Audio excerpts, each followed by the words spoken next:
ఇప్పుడు డిగ్రీలో లెటర్ వచ్చింది. ఫస్ట్ ఇయర్ కంప్లీట్ అయ్యా.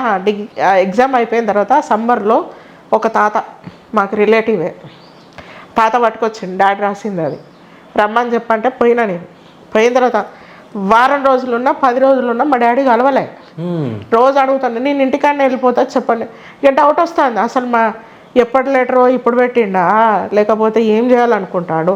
కలుస్తానని చెప్పి ఎప్పుడు కూడా ఇట్లా ఎప్పుడు కాలేదు. ఏమై ఉంటుంది మా డాడీకి అని చెప్పి అనుకుంటూనే ఉన్నాం. ఆ ఊరికి గణేష్ అంకుల్ వచ్చాం. నేను ఫస్ట్ చూడడం గణేష్ అంకుల్ అదే అప్పుడే అన్నట్టు.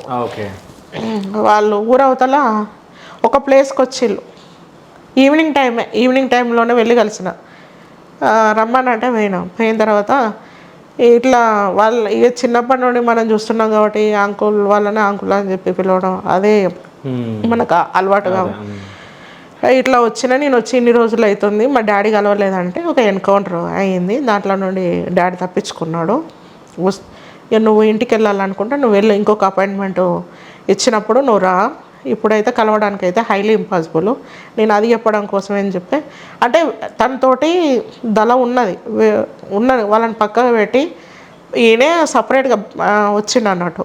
వచ్చి ఇంక నన్ను అసలు దళం దగ్గరికి కూడా నేను పోలే. అక్కడ ఎంతమంది ఉన్నారు అనేది కూడా తెలియదు. ఈయనే పక్కకు వచ్చిండు అక్కడ నుండి.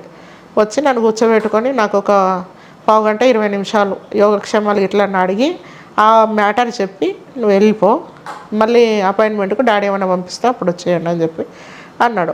నేను ఒక్కదాన్నే పోయినప్పుడు ఇక నేను ఎట్లా పోయినా అట్లనే వచ్చేసిన. వారం 10 రోజులు ఉన్న తర్వాత ఆ ఊర్లో అసలు వాళ్ళు వచ్చి తీసుకుపోతుంటారు. ఏమొస్తాయి బస్సులా లేకుంటే అప్పుడు బస్సులు ఈ మన కమాండర్ జీబులు నా ఇంటర్లో ఉన్నప్పుడు అప్పుడు అవి జీబులే కదా బాగా నడిచినాయి. జీబులలో ప్లేస్లలో జీబులలో పోయేది. కానీ అక్కడ నుండి మళ్ళీ పోవాలంటే నడక ద్వారానే వాళ్ళకి కలవాలి.